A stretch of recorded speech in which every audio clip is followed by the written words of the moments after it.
Hey guys, welcome back to the channel. Today we are going to break down the new Team of the Week in Hockey Ultimate Team for NHL 23. We've also got some new icons that we've got to discuss as they are starting to get some upgrades as well. We're going to go over all the X Factor upgrades, all of it. If you guys enjoy the video, make sure you give it a like and subscribe to the channel as it does really help me out. All right, let's get into all of the new content. All right, we'll rattle through these, starting with the 84, Nick Suzuki from the Montreal Canadiens with heart and soul and make it snappy. For anyone that's looking for a cheaper centerman option or someone that can play on the wing, 88 speed, 89 acceleration, and 88 agility, that'll play. He's also got mid-80s hand stats, or sorry, high 80s hand stats and mid-80s shots. Face-offs at 79, so if you are someone that is pretty good at face-offs, you can get away with that. This isn't anything crazy or special, but if you can get him for the minimum price, might not be half bad. Then we've got the 88 Sidney Crosby, who's going to come with elite edges. Elite edges has been one of the better abilities, especially with the 3-on-3 playlist, because making those cuts back and forth can really open up some time and space. He's got 89 speed, 89 acceleration. I've said this all the time for the last like 5 years about Sidney Crosby cards. He doesn't do anything exceptional, but everything is extremely good, right? So he's 89 essentially across the board. This is still a very good card. We'll talk about upgrading his X Factor in a little bit. Then we've got Kirill Kaprizov, who is at 87 overall with Dangle City, which if you watched my Synergy video, is honestly one of the worst ones that you can get. And it's tricky, which is legitimately the most pointless superstar ability you can get. But 90 speed, 90 acceleration, and 90 agility, that's pretty good, especially for left-handed wingers. There isn't a ton of great ones outside of Connor McDavid. Like on the right-hand side, you've got a ton. You've got Stamkos, you've got McKinnon, you've got Barzal. The list goes on and on. For the left-hand side, it's not as prevalent. He's got great hand stats above 92, still an all-around very good left-handed winger card. Then we've got the 85 Jason Robertson, former Niagara Ice Dog. Love Jason Robertson. Here's the issue. They will never increase his speed, so he is just going to be one of the slowest players you can get. His shot is good, but 83 speed at this stage of the game, even a month in, makes it almost pointless or impossible to use online without giving yourself a significant disadvantage. So, unfortunately, that's just how it's going to be. He's getting the Barkov treatment. I hope that in the next 5 years, when he's just an absolute superstar, they actually give him a little bit higher skating. Speaking of higher skating, we've got Dylan Larkin, 86 overall with Thief. Thief is one of the best abilities or synergies, especially with Dylan Larkin, because his face-off rating, that'll jump up to 84. His defensive awareness goes to 93, and stick checking to 90, and his slap shot power does increase with his agility as well. Just such a good non-skating synergy. Spinorama, you would like to see elite edges, but he's already got a bunch of cards that have that. Dylan Larkin's been one of my favorite players so far, guys. I will say that elite edges appears to be the kind of thing that takes him to the next level. I've been using his 85 play of the year card, and it hasn't been nearly as good as his base card, which has elite edges, but nonetheless, still a very good card. Rupe Hintz from the Dallas Stars gets applesauce and backhand beauty.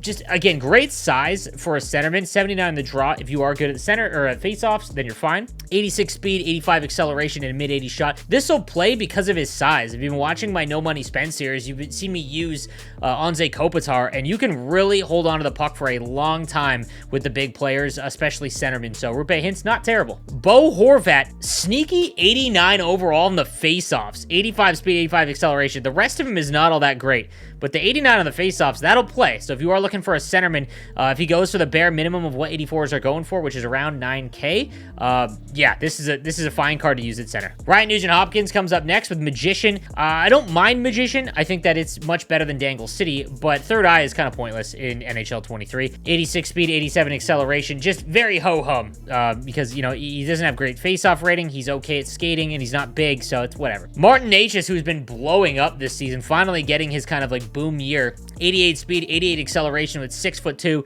That's not bad. And again, 79 faceoffs. Anything around that, if you are great at the draw, you will be fine. But this could be a nice card if he gets a few more upgrades, but I like the 88 already in terms of acceleration and speed. Then we've got Brock Nelson, 6'4", Gladiator on, gives him 85 body checking, so he's going to be able to bump a lot of people off the puck. Very mediocre skating, though, so you're getting to that point where, below 85, it's just awfully tough to keep up with players online, and even in squad battles, you can get away with it, but it just makes it a little bit tougher.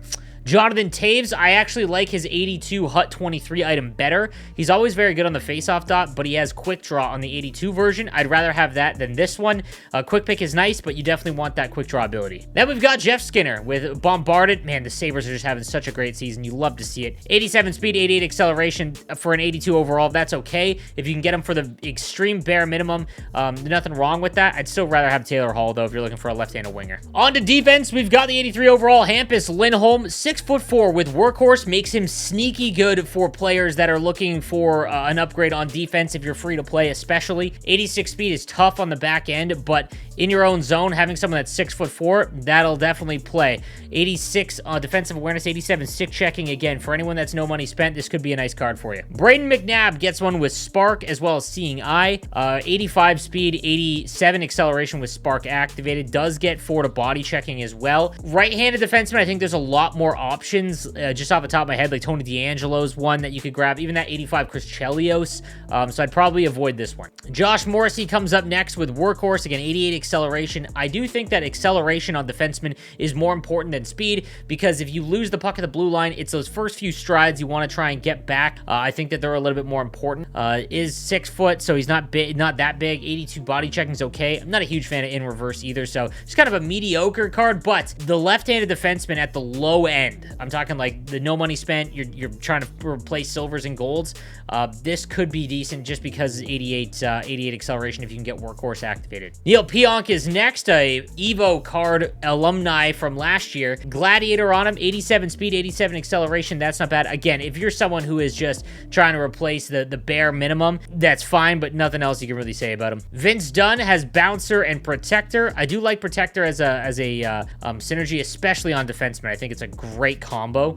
86 speed, 86 acceleration. Same thing, guys. This is your starter defenseman if you're just making your team. Finally, we've got Nick Jensen with Protector as well. 85 speed, 85 acceleration. There's other options. Then in net, we've got the 87 Igor Shesterkin. If you've been watching my God Squad, I've loved base Igor the whole season, so there's nothing wrong with this card, even though he is 6'1". And then the starter this week is Marc-Andre Fleury from the Minnesota Wild, who rebounded from an absolutely brutal start to the season. 6'2", 69 aggression. Again, I think goaltenders stop everything this year.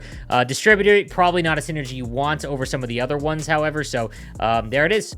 Want to talk about some of the alumni that were released today. We've got the 85 Shane Doan with Thief. Makes him very good defensively. 90 defensive awareness, 90 stick checking for an 85 overall. He is very, very slow. No contest is okay, but not anything necessary. He does have 87 body checking, and I think body checking is really, really important this year with how easy it is to hold onto the puck. That also means that his card now goes from 82 to the 83 that were previously what you had at launch, all the way up to 85 now. He does have buzzing as his secondary slot, so he can get up to 86 speed. This isn't a card I would invest in, though. It does cost some money to upgrade. It's not very much, but I think that there are better icons that you can go with. Daryl Sittler gets an 86 overall with Gladiator and Shrug It Off. Shrug It Off is more of a EASHL ability, not really one that you have to worry about in Hockey Ultimate Team. 87 speed, 86 acceleration is fine for a centerman. He's got 81 on the draw, which isn't big, and if you can get Gladiator activated, he goes up to 88. I think that there are probably better 86 overall players that you can go out and get, though, unless you're a Leafs fan, obviously. Then we've got Mike Modano at 86 overall, 6'3" with Magician.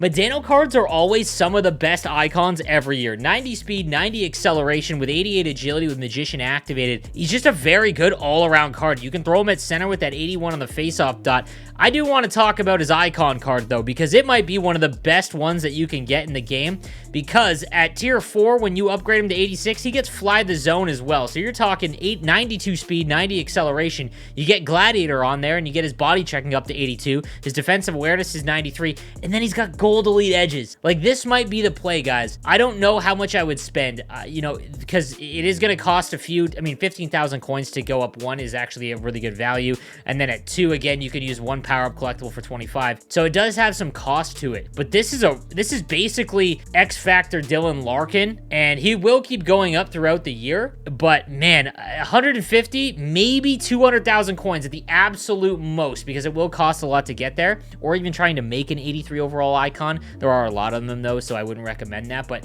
still, watch out for Mike Modano, because like if you can get him for like 150k, that's not bad. It's not bad. Bobby Clark gets an 87 overall with Gladiator and Back At Ya. Just a really slow skater, though. I've never been a huge fan of Bobby Clark cards, even when I think there was a free one every month, or at one of the months back in NHL 20. Just not a huge fan of him. His power-up icon, again, it's the skating that makes it tough, right? So he doesn't have one in his first slot. He does get Distributor, which helps out a little bit. I love Gold Truculence, but not nearly the same value as Mike Modano. And then finally, we've got the 87 Jerome McGinley, one of my favorite players of all time. 87 speed, 87 acceleration, always a mediocre skater. Sneaky does have 81 on the draw, though, as a right-handed winger. Defensive awareness, okay. Body checking is really nice. His power-up icon has always kind of interested me just because I'm such a big fan of Jerome McGinley.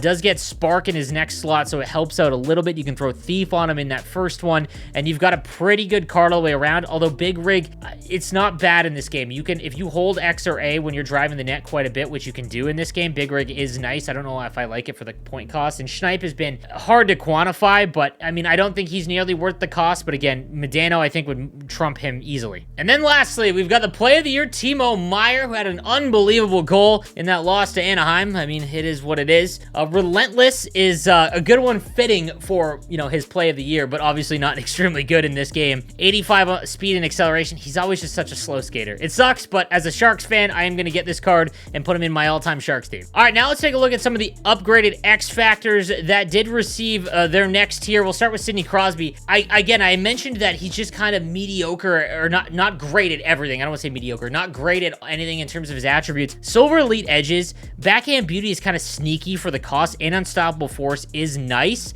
If he could just get a skating ability, like, it's tough to go and spend 50,000 coins and not get any quicker, but he does get Elite Edges, and that makes him extremely interesting because he's got really high balance.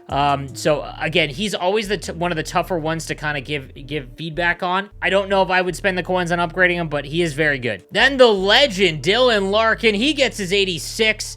Does have Elite Edges and Wheels, obviously, and gets Wingman, so he already had a skating synergy. He doesn't go up speed at all in this one, going from 85 to 86, but does get a little better shot. I mean, if you've invested in Dylan Larkin, 40,000 coins is probably worth it. Like, this is where it gets difficult, guys. So going all the way up to 80, the 85 version, which is like his first tier where he's got the Master Art, it's very cheap at the beginning of the game. This is where it starts getting expensive for players, especially if you don't do well in Hut Champs, because you don't have an easy access to power-up collectibles. I don't know if, as a free-to-play player, if I would recommend continuing to upgrade these guys, because you don't know how often they're going to get upgrades, and this is where it starts to get pricey, as you see with Crosby. Another 50,000, if he doesn't go up skating, it just makes it tough. However, I will say, his card has been one of my favorite all year round, so I would go ahead and just do it, but like I wanted to bring this to your attention. Kaprizov's another one who gets an upgrade to 87. He gets Light the Lamp as his next ability. I'm not a huge fan of Kirill Kaprizov cards because he's not exceptionally fast, and Wheels is only really good if you have someone that's got like 93 and above, because it's just so much faster than everyone else. It's still a very, very good card, though. All right, guys, that is going to do it for today's content. Let me know what you think in the comments section down below, and I will see you guys next time. Have a good one.